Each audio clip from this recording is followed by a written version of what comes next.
Nice to see you again here. Welcome to GLOC 2023. So I will be your moderator for this session and the next one. So we're going to be here together for a couple of hours. So before we start, allow me to thank the Norwegian Space Agency for inviting Spacewatch Global to be here, and of course, the entire team of the IAF to inviting us to put together all this structure and making us feel extremely welcome. It's an honor for us to be here, and we hope to make you proud, of course. At least not regretting it. OK, let's call the speakers on the stage. First speaker is Tom Gardner, Head of Strategic Partnership at the Maldives Space Research Organization, MSO, Maldives. Welcome, Tom. Thank you. And the second speaker is Hashbi Sangha, Missions and Capabilities Delivery Director for Earth Observation and Low Earth Orbit Assets at the UK Space Agency. Welcome, Hashbi. Perfect. And please welcome Nicole Keano-Evans, the Deputy Head for Crimes That Affect the Environment Program, Border Management Branch, United Nations Office on Drugs and Crime. Welcome, Nicole. And welcome Julian Fox, the Team Leader, National Forest Monitoring, MRV and Platforms for FAO, the Food and Agriculture Organization of the United Nations. Thank you, Julian. Welcome, everyone. It's a pleasure. So, many inputs from the first plenary. They discuss about lack of optimism and general distrust in politicians, which is something that I think the community knows very well as a scientific community. This is old news. But they also discuss about fake news, about the lack of trust in science, the problem of social media, and the concept introduced by Ru of the blah, blah, blah. So I want to challenge this a bit. As a person that has worked with people that work directly on climate change issues, I know that it's not only blah, blah, blah. I know there are people out there that actually do put effort in solving these problems. They are on the first line. However, it is true that there is a detachment between the people working in the line with climate change and people making decisions up. So this is an issue. The problem of science being bottom up instead of top down is a general issue. It's been discussed before. So what we are trying to do today here is to show that it's not only blah, blah, blah, but we want also to evidence the gaps, the needs. What we do need to do to bridge this gap? What can we do to bring the satellite data to the full potential? And I want to ask a question to you. And I'm going to ask it also to the general audience, because I know this is a space industry audience. Do we need more data? Do we need to launch more satellite? Or do we need a different approach? Do we need something that makes this data really active? What do we need to move to action? Because sometimes, and I hope you don't mind me, a gentle criticism being inside the industry, I feel I can say it. It seems that sometimes we are observing a broken knee, and we keep taking X-rays of it to be sure that it's really broken. Is it broken? All right, let's take an X-ray. Let's take another X-ray to be sure that it's really broken. Maybe we don't need, I don't know, this is an open question to everyone. Do we need more monitoring? Do we need more satellites? Or do we need something else? And if yes, what is this something else? And this is where the stage is yours. We want to learn from end users. What do they need? Where are the gaps? Where are the needs? What is the missing link? And these missing links can be very practical. They can be very technical needs. Or maybe they can be more meta needs, something more related to the human capital. But let's discuss this today in the next 60 minutes. And of course, we're going to have a bit of time for questions, so the stage is open also for everyone that wants to interact with us. Tom, I'm going to start with you. So Maldives have obviously a very specific, urgent issues with climate change. So I would like you to explain the audience, which are the problems that you're facing every day when you're trying to bring satellite data tools to action for your everyday issues. Well, thank you very much, Emma. Thank you to the IAF and to the Norwegian Space Agency for inviting me. I think the elephant in the room, I am not Maldivian as much as I'd like to be.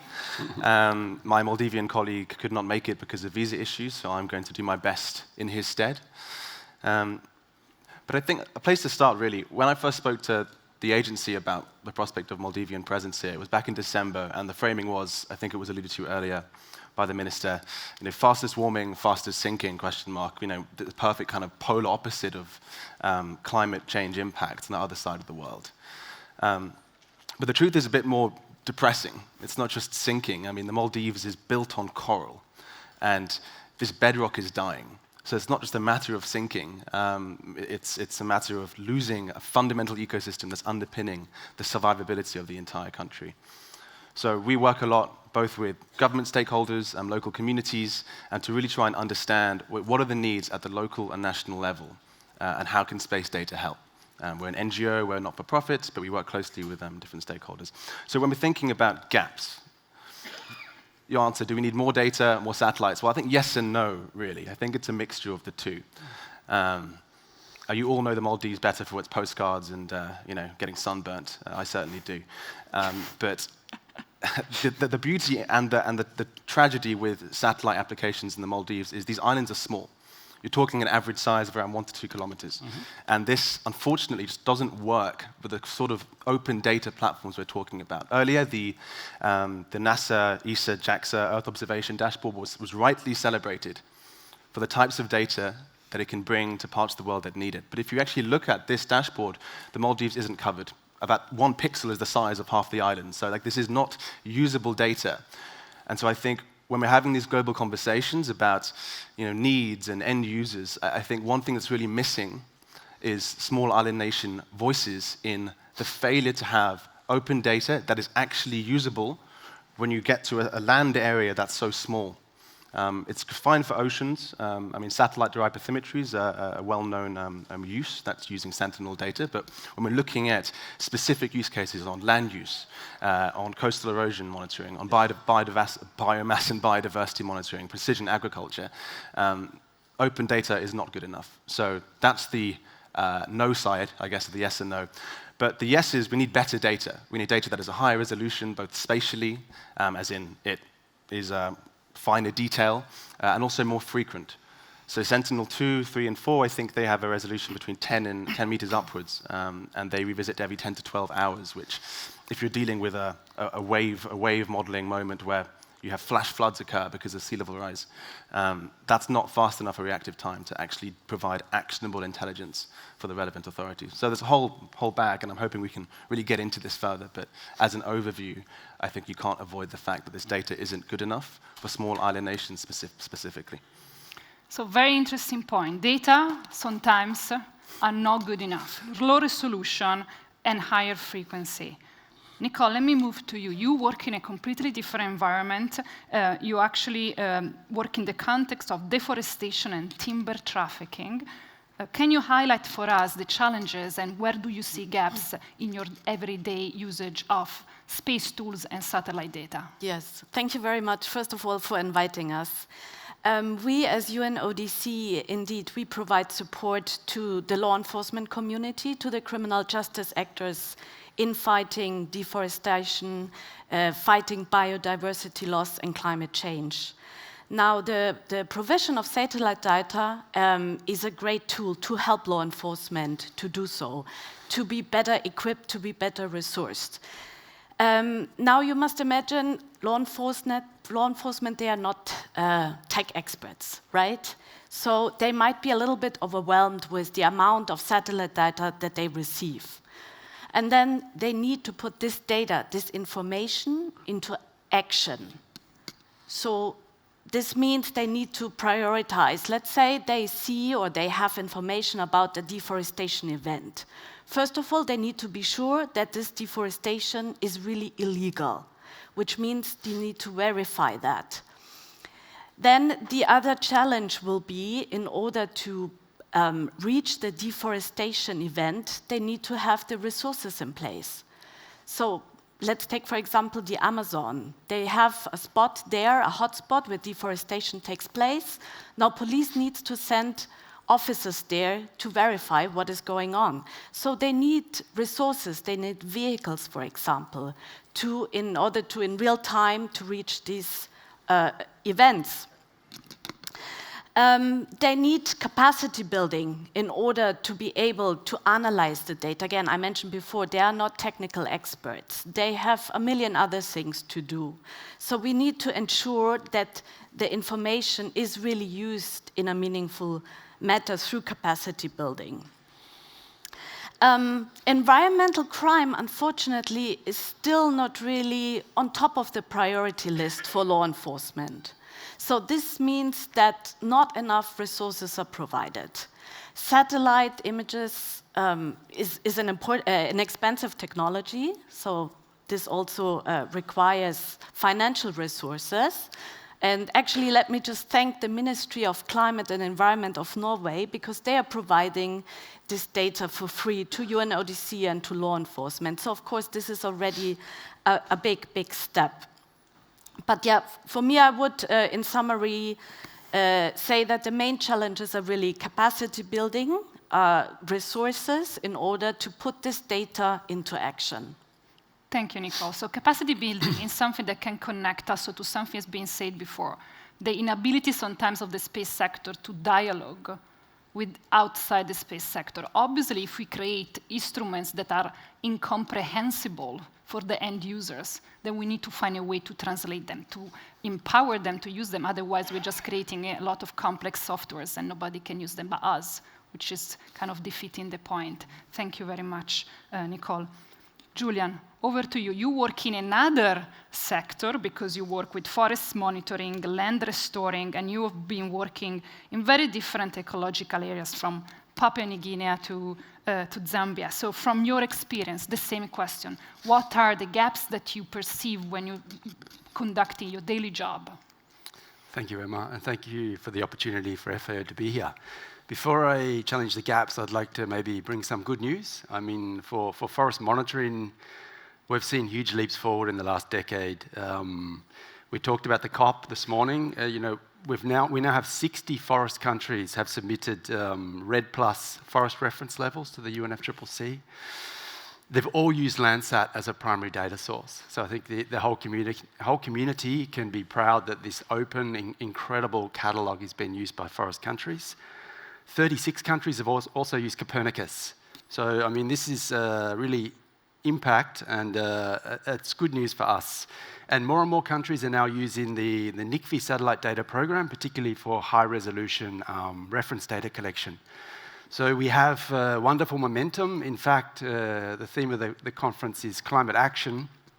20 countries have submitted results against these reference levels, totaling 13 billion tonnes of carbon dioxide.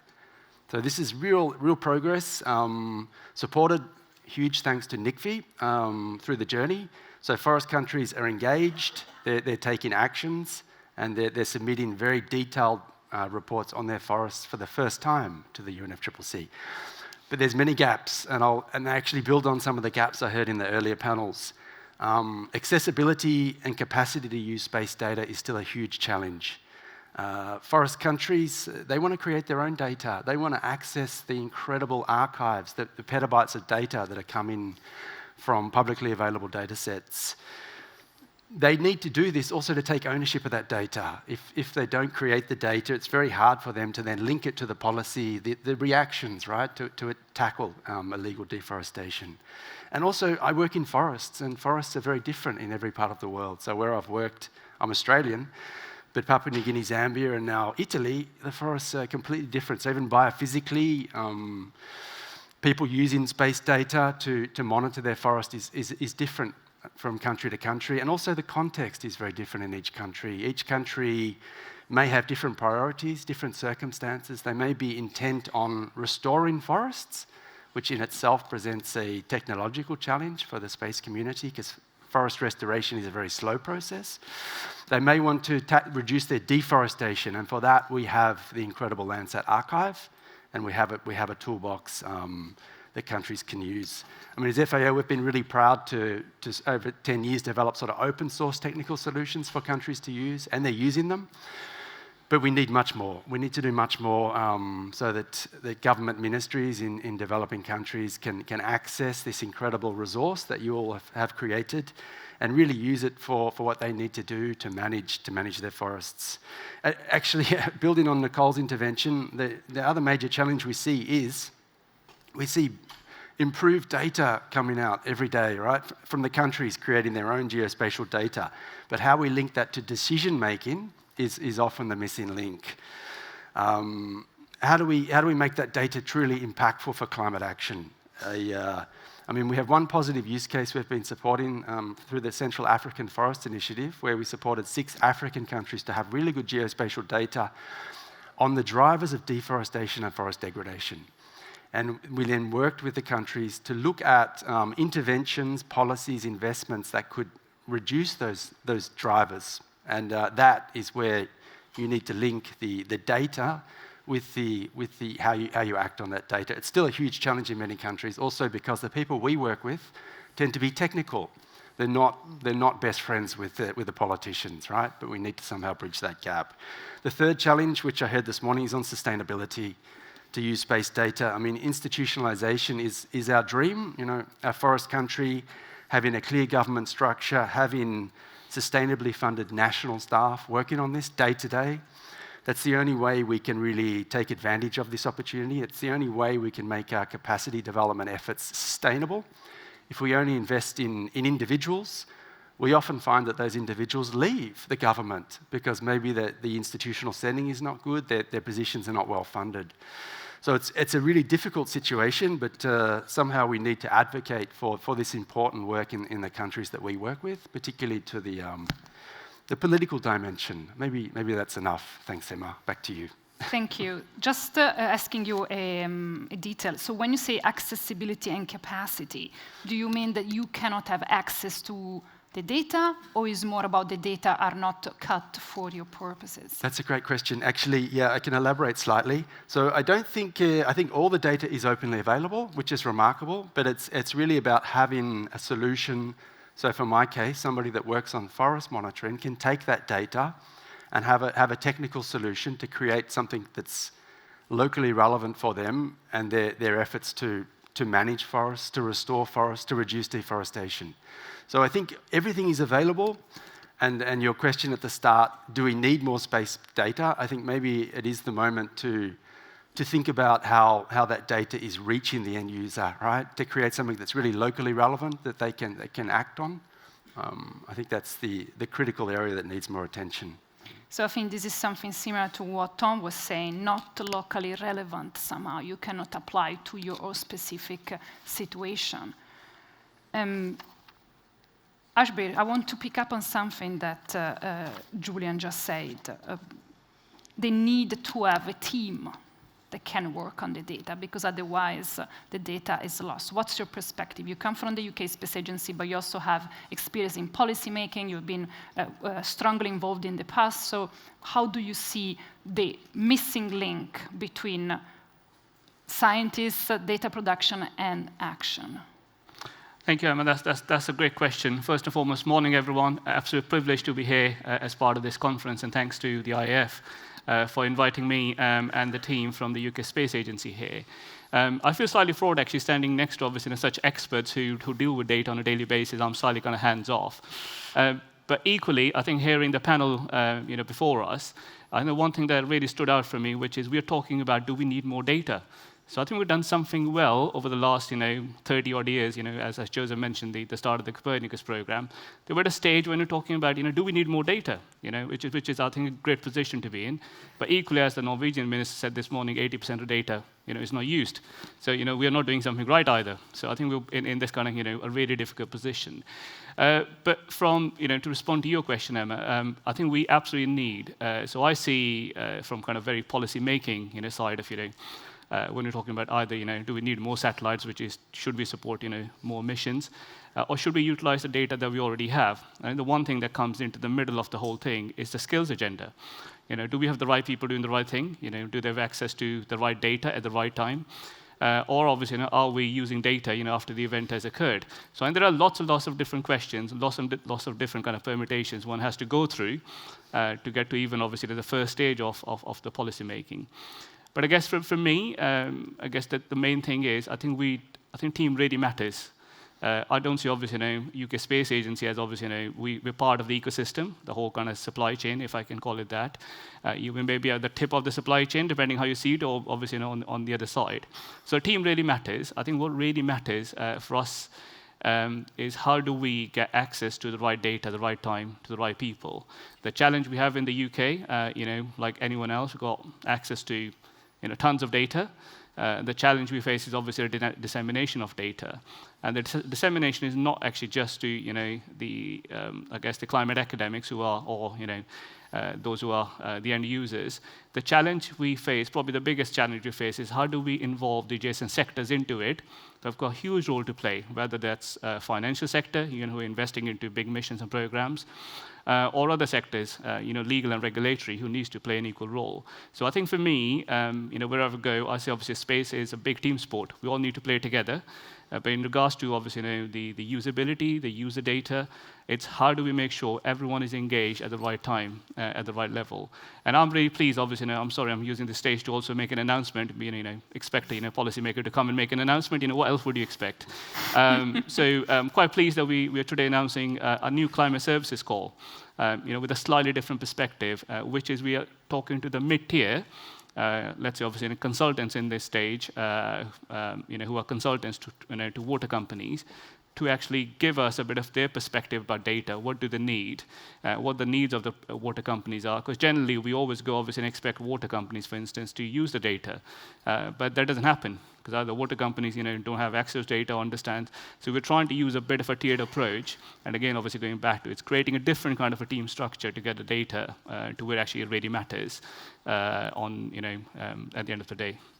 So your approach is now trying to, instead of just throwing data out, see what are those gaps, how can you produce better data targeted for the agency or the end users that you're approaching, in this case, the water quality company. Yes, Tom? Can I just come in real quick? I think the point you made about at what level you access is really important. Mm-hmm. I think there's a chronic issue with only focusing on government stakeholders and not focusing on the NGO sector. Because the NGO sector in the Maldives is the one that tends to be closer to the community, tends to know what's going on, tends to be immune from the same financial streams that tend to dominate government corruption and politics and politicking. And I think that's often missed at the international level. We're always talking about agencies, governments, ministries, but frankly on the ground, that's one of the big reasons this doesn't translate. You will have someone working in GIS at the EPA, mm-hmm. And that'll be like a little office. Right, and that'll be the GIS office. But that's not really representative of how we want data to filter through into society. That's a silo by definition. And talking about the scale of how much data there is, how is it possible that a country can be completely dependent on Google Earth for its conservation policies, for its understanding of the tides and where reefs exist? I mean, this is not good enough. Something's really gone wrong here. And they're very easy wins and easy fixes. So one of the things we're doing, for example, is using space data to improve tidal mapping. Very simple, very easy, but on the ground it's very much needed, and fishermen are happy for it because it means they don't have to sort of half guess when tide will have to be jumped over to miss the reefs. So I think what level you approach is very important, and also bringing different sectors together is very key. We're talking about silos and breaking them apart. There's no point having a GIS analyst sitting in an EPA office and not speaking to a local council member, or having to go through a whole load of bureaucracy at the Ministry of Environment or its surrogate departments just to get to the problem.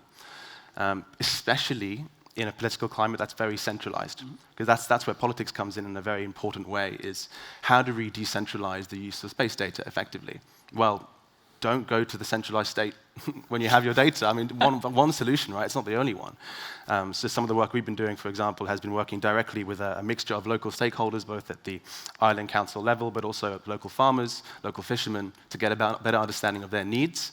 Of course, it's one thing to have the needs and the other to have some solutions, but it's definitely the right first step that I think we all need to make more effort to take. Ashbir, what do you think about the comment? No, so I think that's, I mean, it's good to have a fellow Brit on the panel with me, although obviously in a slightly different hat. No, I absolutely agree. I think I'm not disagreeing. I think this is where I think we need to get better at finding the right connections. So we obviously, I mean, anything to do with government anywhere in the world is quite complex. People generally struggle to get to the right people within government to understand in a way how they can get access. So I think you make quite a critical point in terms of making that chain a more kind of a leaner chain, but equally, obviously, dissemination and access data is quite critical. So make sure, obviously, everyone understands where it is. And thank you. I think I absolutely agree. Nicole, what's your point? Yeah, thank you. I'm really glad you brought in the point of civil society being an important actor and not working in silos. And indeed, this is very important. Very often we see that civil society are the first ones having the information. And then we need to ensure that that information in a timely manner reaches law enforcement. And I'm sorry, I always speak from a law enforcement perspective here. But I am always supportive of really building bridges. And we are trying especially to build bridges with the civil society community. Because when we talk about law enforcement working with civil society, it's always tricky. There's a lack of trust. There is a lack of maybe validating the information that they receive.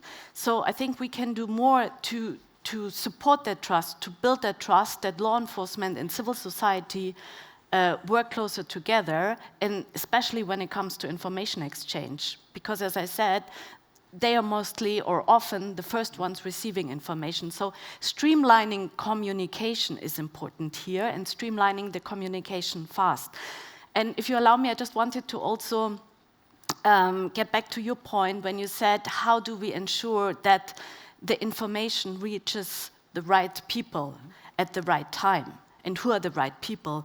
So I think for government, it is very important to build the right infrastructure on the ground to use the data and again put it into action and come up with a policy. And for that, they need to lay out responsibilities of their government institutions, of the different stakeholders. So I think we need to build more bridges here between these different worlds. We need to communicate more, and we need to raise awareness of what is available and how can it be used better. Yeah, I'm really enjoying the discussion. One great thing, actually, COVID had a lot of negatives, but one great thing that we found during COVID, when we were building capacity virtually, we had more than ever women, youth, civil society, different sort of stakeholders engaging in our capacity development. And for us, this was really exciting. I mean, traditionally, when we build capacity, we end up almost building a silo in the country, right? You end up funneling your efforts into the mandated government institution, and you invest a lot of time and effort into that.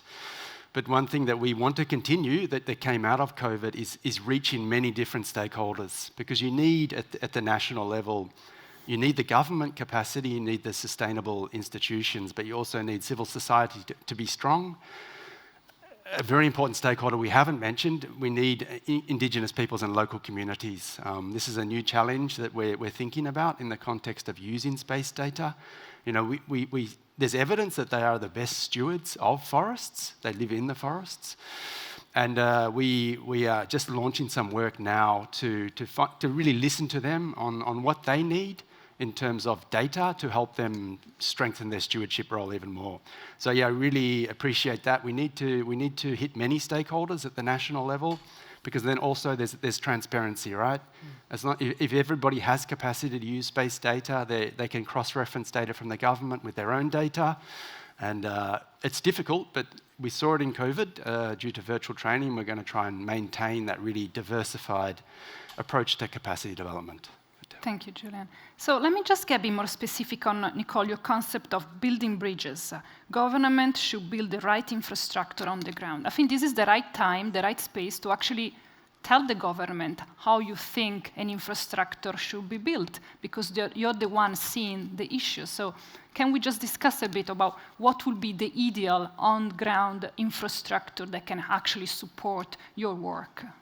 Nicole, I start with you. Yeah, well, it depends, of course, on the national context, right? Who are the decision makers? Who are the stakeholders? And what are they responsible for what?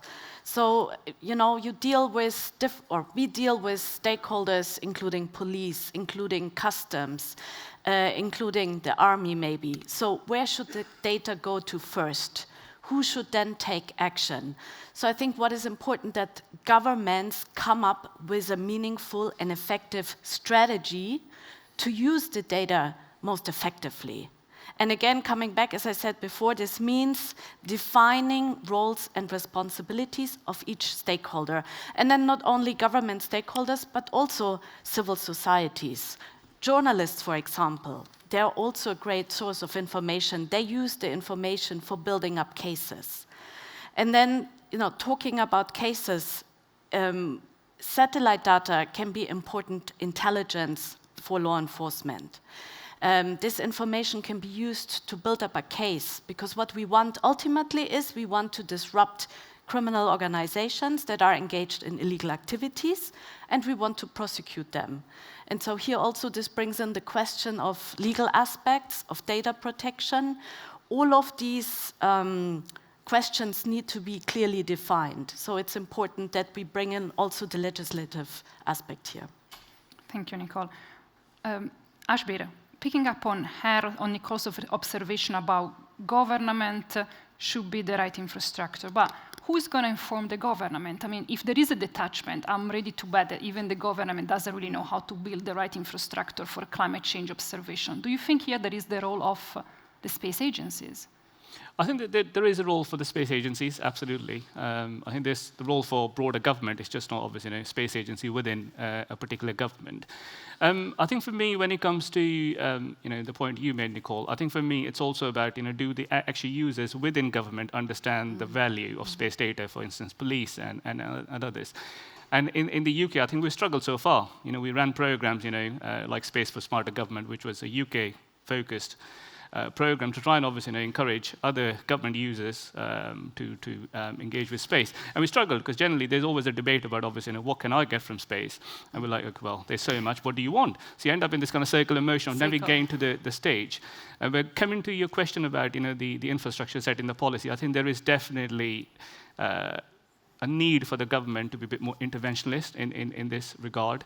Because if you are to succeed, and if you are to make sure the 80% of the data that's not used is actually used, I think there needs to be a bit more of a niche kind of bespoke data strategy. We, within the UK Space Agency, we support groups like Space for Climate, which brings the different communities within the UK together, whether it's academics, industry, even end users. And Space for Climate has grown over the last few years, 60-odd members from different sectors. And the whole purpose is actually how do you utilize space, but equally how do you use the whole ecosystem, the kind of end-to-end stage. What is the next stage that we need? How do we get to a next stage? How do we utilize data? But equally, on the other side, actually defining the government policy for the next stage. And I guess, obviously, one of the things I'm taking away from this discussion already is actually what can we as a UK Space Agency do a bit more to define actually a bit of an infrastructure for data. We're taking some steps, but I think we probably need to go to the next level, working with partners across the globe. Because one of the things, wherever I go, we'll talk about climate, which is the C, and obviously there are three C's for me. One is the first is competition. Having any kind of a competitive edge in, when it comes to climate is absolutely invaluable. Let's not do it. The real thing that matters is obviously collaboration and convergence, which is obviously what we're here to do. So collaborate on obviously, either as big missions, data infrastructure, dissemination of data, but convergence is so critical. So we're really focused on, what are the real critical things that matter to all of us? How do we best utilize the data that's out there, or how do we best utilize, our investments when it comes to obviously space, and forge obviously if it's a next mission, can we work together and have a bit of a collaborative approach, either to obviously the Committee for Earth Observation Satellites or GEO. How do we make that work? So I think there are lots of different things the government can do, but ultimately I think I agree with you. I think there's a role and a need to define a bit of a better data strategy, but also investment in the infrastructure so it can be disseminated. So better data strategy and investment infrastructure. Tom? I'd like to echo what you said earlier, that it definitely has to depend on the national context, of course. So if what might work for one country might not work for another. Sounds obvious, but it's easy to generalize in these sorts of forums. I think maybe giving an example of what I want to say might help. And this is specifically addressing this issue of applying an external approach to a problem, a local problem. So we had our first fieldwork Earth observation pilot in February this year. And one of the issues that we were trying to tackle after a scoping trip earlier, where we spoke with the local council and local community to understand what the issue was seagrass growth. Explosive seagrass growth, explosive seagrass death, right? So internationally, seagrass is this reclaimed poster child of an untapped carbon sink, fish stock, all this good stuff, and we love to talk about it a lot, as we should. So we were expecting similar sentiment. But when we had this wonderful interaction, we had experts from Portugal, Brazil, Spain, I think Luxembourg, descend on the island, equipped with a hyperspectral drone and a bunch of different equipment to do the analysis. And they had a conversation with the island council president, and they were talking, well, what do you mean, this problem with seagrass? Like, seagrass is great. It's great for climate change. It's great for climate resilience, all this stuff. And that may well be true. But locally, they didn't like it at all. And if you haven't got, if you haven't got community buy-in, then there is literally no point working against the people in the surrounding area. Excuse me. And the plot really thickened, because when you look at an image from space, and this I think reinforces the need for in situ validation more than anything else, you will see these beautiful islands sitting on these light blue coral atolls with sort of slightly mossy green surrounding it, which is the seagrass, right? It looks fine. Even from a drone image, it looks relatively reasonable. But then you go, and this is again specific to this island, I can't generalize, but in this case, you actually go to the beach and you see the seagrass, and it's sort of awash for kilometers, just dead, suffocating the coral, brown, congealed muck, right? And so I think that was a really good illustration of where an international narrative, met a local reality. And I think we have to be very reflexive and very cognizant of that when we make these statements about carbon sinks, about restoration, using space technology for monitoring, for example. That's a big application area that's in its infancy, right? Is how we can, at scale, validate a lot of the carbon sinks that are being claimed and pocketed. So I thought that would be a very good indication of some of the issues we're facing. Thank you, Tom. Julian? I mean, we support stakeholders to kind of create what we call locally relevant data, and I think that answers Tom's need. I mean, it's not easy. I mean, people need to have some capacity to use space data and create data for what they're trying to do, and different stakeholders need to do it. And just to pivot back to Nicole's intervention, it brings back memories of an interesting technical meeting we had in Rome 2 weeks ago, where we had a room full of academics who were arguing about who had the best forest disturbance early warning system. And everybody's working on their algorithms, they have access to the space catalogs, and somebody stood up at the back and went, I think we've come far enough. Maybe we need to pivot and think more about what actually the countries are doing with this data. And I think that's really, really important. I think we have incredible data, we have incredible tools, technologies, but putting that into practice is really the key, whether it's reducing illegal deforestation or it's managing seagrass beds better.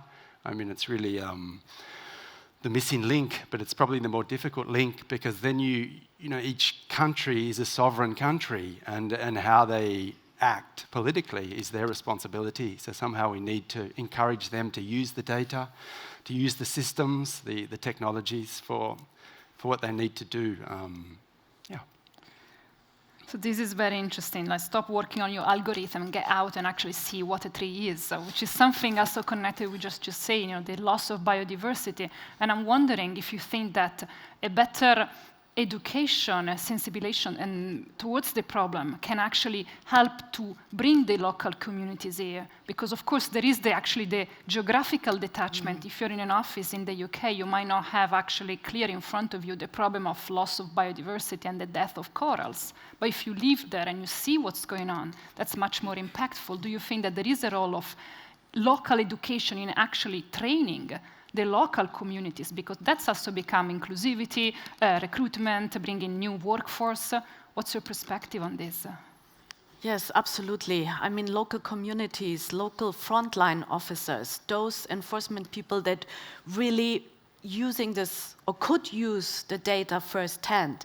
I'm sure many law enforcement agencies are not aware of the vast information that could be available to them. But at the same time, we have to be careful also not overwhelming them with information, because then they could get lost.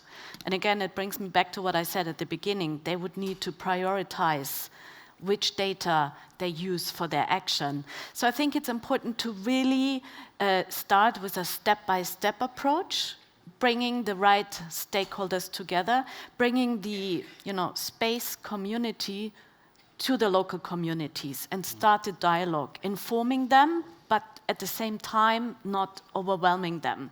Because for many countries, I'm including myself actually, this technology can be a lot, right? It can be used for many things. So to also ensure that technology or the investment is invested for the right technology to be most effective is important. And it's not a process that can happen overnight. It's a slow process. It depends on many factors. It depends on many actors and on the political will and on the will of the local communities. Thank you. Someone else want to pick up on Nico's comment? No, I think we need to listen more, actually. We need to listen more to the local stakeholders on what their needs are with respect to data, what solutions work for them. Because otherwise, it's very top-down, right? I mean, it is very technical, and it's sort of top-down for a reason. But thinking about how we can engage critical stakeholders like Indigenous peoples and local communities, right, who basically control a huge amount of the world's forests, a lot of it unrecognized, unfortunately. We need to listen to those people about what they need and not necessarily deliver the most high-tech solution to them, because they're already doing a great job at forest stewardship. But how can we use all this incredible capability we have in a room like this to help them improve their stewardship role? And that may be something remarkably simple. It may not be the best algorithm for forest early warning disturbance, but I think we need to listen more to the critical stakeholders. Which is something you were mentioning too before, like it might be a simple solution, but it's effective, correct? Yeah, I mean, I think it's worth bringing in here the most recent Maldives Strategic Action Plan put out by the government every sort of 5 or so years, highlighted that over 70% of GDP is tied to biodiversity.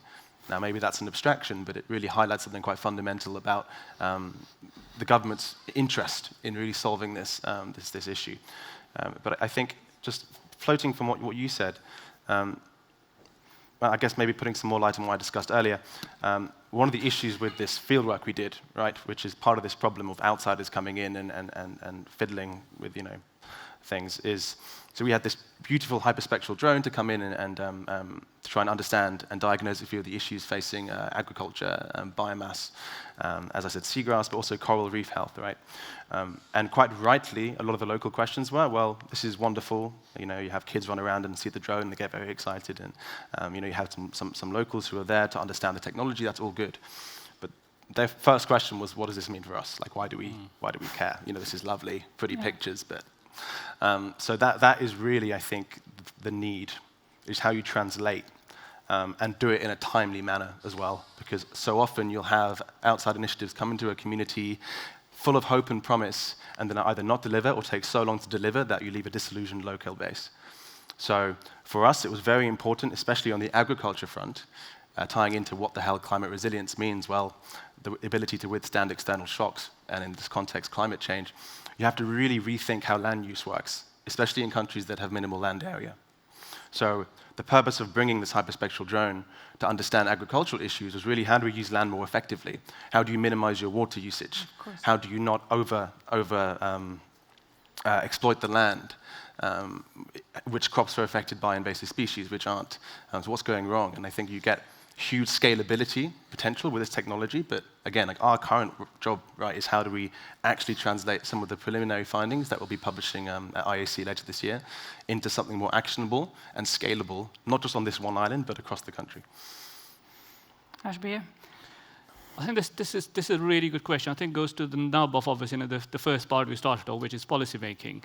So I'll respond in a slightly different way, which is, so if you kind of consider, well, 30 years, from now or 30 years back, I'm really pleased. Obviously, we've got missions, who can provide us the data. But the initial kind of, user engagement, these were kind of global missions. We talk about a country level, nation level. I guess the challenge we face, which we haven't overcome yet, is how do we make those missions, whether it's Copernicus, whether it's Truths, the mission we're going to lead in the UK, actually relevant to local communities in different parts of the world. I was quite lucky, obviously, or unlucky, if you can call it that, to have visited Turkey, seen some of the devastation through the earthquake a few weeks ago. And I was in California last week for a launch of a satellite from the Vandenberg Space Force Base. As part of that, I had a really good discussion with the local farming community, who have been devastated by the flooding that happened just pre-Christmas, which is, not that obviously they're used to it, but they weren't ready for it. And the devastation will lead, obviously, probably the recovery could be another 5 years before they can start getting the same amount of crop return. And they asked me a question, how can your space data help us? You launch a rocket from next door to me, how is that going to help me? And to be honest, that was a difficult question to respond to. But the main thing I picked up from that, which is how do we make our global missions and then data relevant to the local communities, which is exactly what we need to do as a next stage.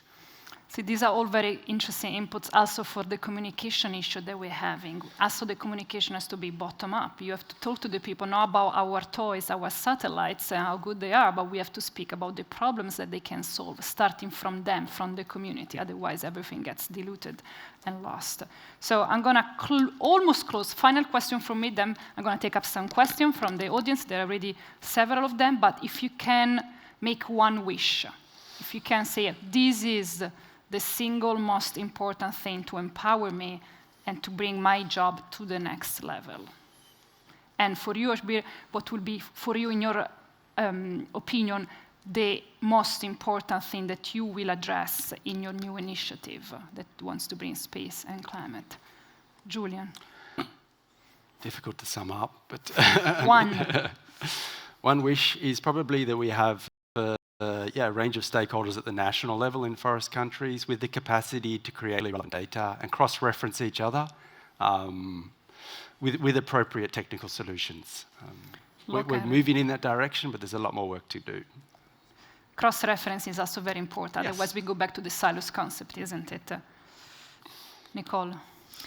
I think for me, the most important would be to provide additional resources to use the data. Financial resources, human resources, but really making it possible for local communities, for law enforcement communities to be able to use the data. And for that, I think more resources are needed. Thank you. Tom? Big question. I'd say two things. I'll situate one locally and one more internationally. In short, analytics-ready, high-resolution data. That's free to the point of access. It could be even archival to some extent, but just current platforms don't provide the fidelity that's required for a lot of the applications in small island nations.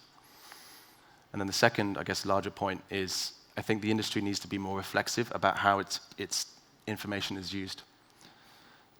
We can talk, as we had the opening ceremony, about the role of space in preserving the environment and conservation and emissions monitoring.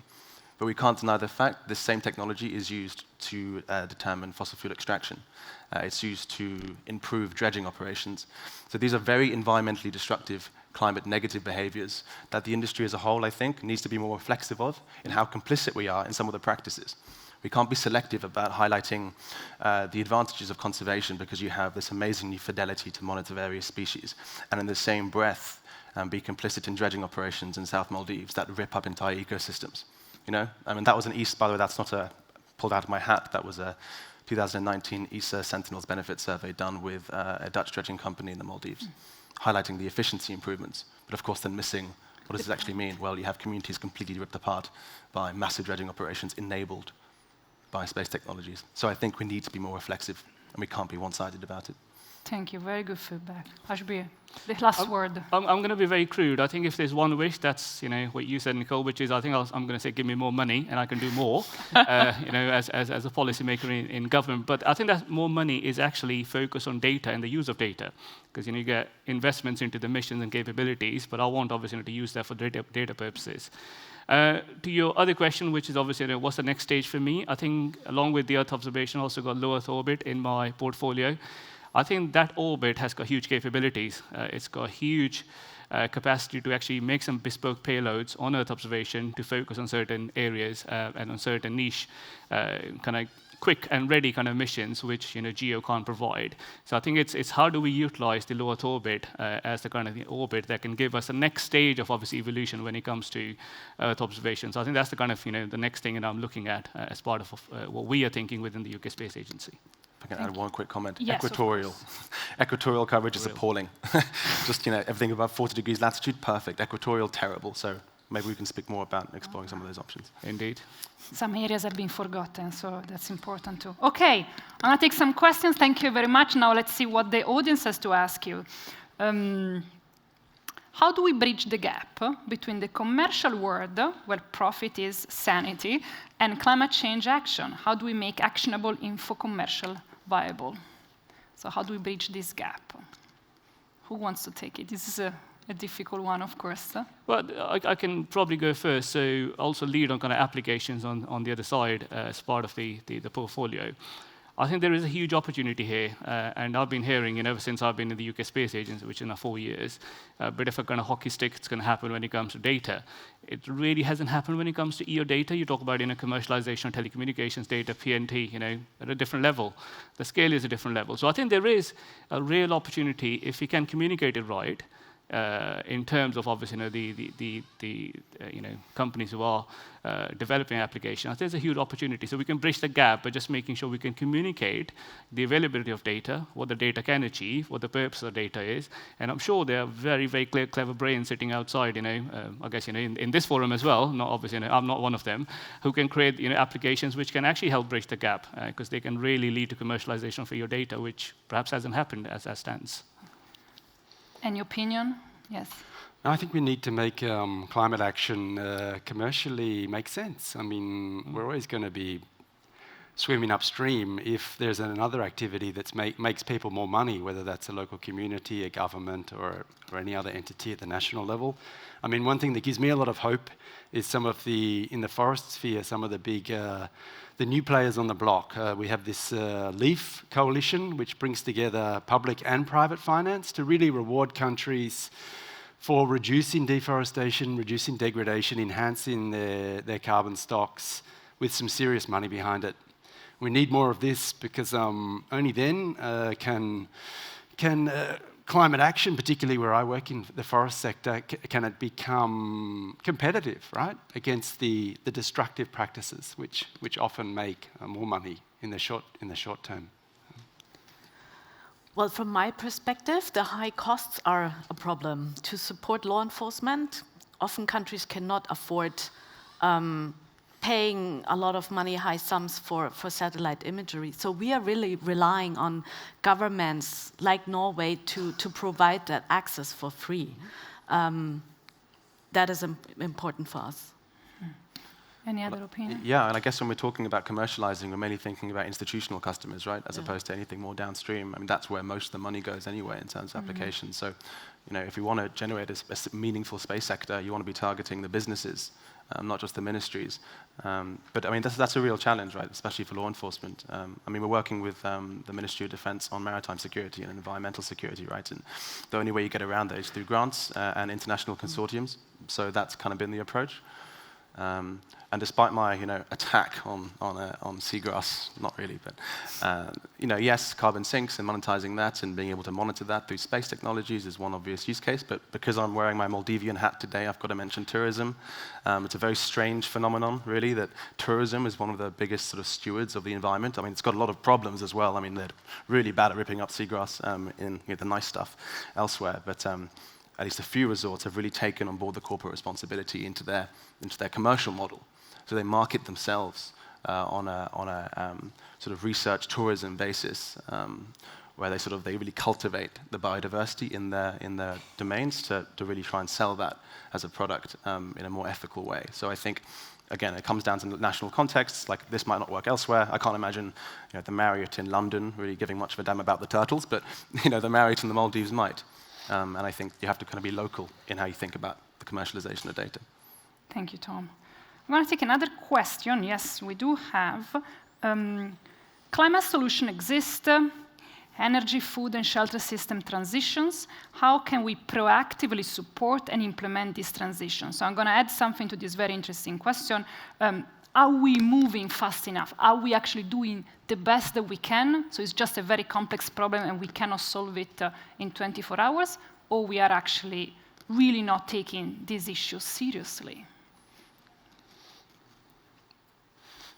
Happy to go first again. Are we moving fast enough? I think we are when it comes to certain elements. So I talk about the competitive edge. I think there's always a talk of a space race. So I think everyone's moving fast to get ahead of everyone else, which is kind of a natural thing that we do in this world.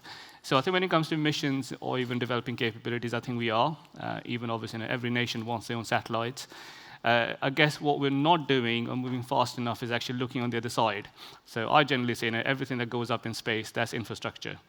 If it doesn't give you the data, it's of no use, quite frankly. It's a redundant debris in space. So I think the thing we need to do a bit more urgently is how do we utilize the data, get into the right channels, and actually get the data, either commercialization of data or obviously the analysis of data. So we can get to the right stage in our thinking. And obviously, you talk about Maldives, I talk about sitting in London in my building in the central London, always asking my teams, can I get data about obviously what's the carbon footprint of this building? How much are we leaking in terms of either methane or carbon?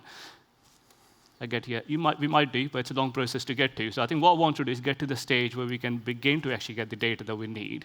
So we can take a decision there and then that this is what I need to do, either keep on the course, so we're reducing it, or change tack, because we're not reducing it. So I think that's what I'm going to say. I think I really enjoyed the opening of the whole conference, and I think it's just another call to action. I think we have enough information. We know what's happening to the Earth, and we probably have enough information to act. And maybe the missing link is that political linkage, having capacity in all countries to use space data for sort of locally relevant information. But yeah, I think I heard it this morning again. I think we have enough information now. We should just move to action in terms of the energy transition. So, yes, we should move. It seems like the answer. Nicole, anything to add? Yeah, I could speak for hours. It's really not an easy question. And working for the UN, I always get this question, are we doing enough? Are we doing it fast enough? And I think what we are talking about, climate, illegal deforestation, these are very complex issues. And a lot of other factors are playing into that. Corruption, for example, political will, resources. So in order to move forward, the conditions need to be right. The satellite data, technology is a good tool, but alone, it's not enough. So we need to see the whole picture. It's just one part of the puzzle, but we really need to ensure that the other parts are there as well. One question maybe, who are you enabling? Who is this data enabling? I think that for me is the key. I'm going to take another question, still on the same line. So in the same way that NGOs are excluded from the discussion, are industries and companies themselves also excluded? What drives them to make changes? Only policies? So this is an interesting question and connect to the one before. Should we have a culture that push companies in being involved in environmental action, not only driven on profit? Because, and I'm going to throw here my opinion, I'm sorry about this, but like having a mentality that keeps justifying sheer short-term profit against long-term preservation is kind of old school. We would not be discussing, we would not be here today if 60, 70, 100 years ago, we just started to think about long-term planning. Maybe this is why also space is here, to just give a perspective on long-term planning. So going back to the question, which I've lost now because it's disappeared. Like, do you think that somehow our dialogue, our space sector is excluding companies from the table, or is the opposite? Is it excluding space companies, or? Space companies are excluding non-space companies, like corporates, profit making. Again, yes. I mean, I have to give credit where credit's due. The Norwegian Space Agency and Glock itself has done an excellent job, at least with this panel so far, with bringing in non-space actors into this conversation. Like, I think I've been to a few of these space conferences, as I'm sure you all have, and it's a bit of a bubble in a bubble. So yes. I think we do need to bring in non-space companies into these events. I mean, of course, how you do that, I mean, you have to really communicate clearly, which is a theme of, I suspect will be a theme of space for quite a while. But yeah, I mean, why don't we have, or in the Maldivian context perhaps, and we had a conference a couple of weeks ago, the first Space for Island Nations conference, SYNC for short, if anyone's got the pun there. Yeah, we try to be proactive in the kinds of people who would attend, not just from the institutional level, but also students, coastal engineers, people who are much more sort of would have more potential to be more intimately related with this data application. So I'll stop talking now. Anyone wants to add something? I think there is. Sorry, Julian. I was just going to. I think there is definite need for, in particular, the industry primes to do a bit more. And I think they can, whether it's obviously diversifying the supply chain, so bringing in some of the non-space actors into the discussion debate, but also helping them with the delivery side. So I think there are industry primes who can do a bit more. But equally, I think we just need to make sure that the right communication goes into and the right kind of regulatory frameworks exist for those industry primes. Because generally, the contracts, I'm talking about the UK Space Agency perspective, some of the contracts are not in a gift, it doesn't fall under the UK regulatory regimes at times. So I think a lot more that can be done.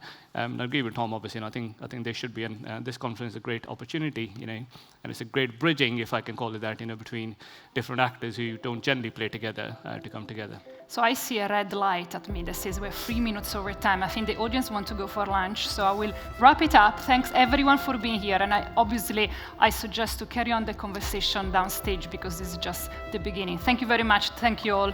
Thank you, Emma. Cheers.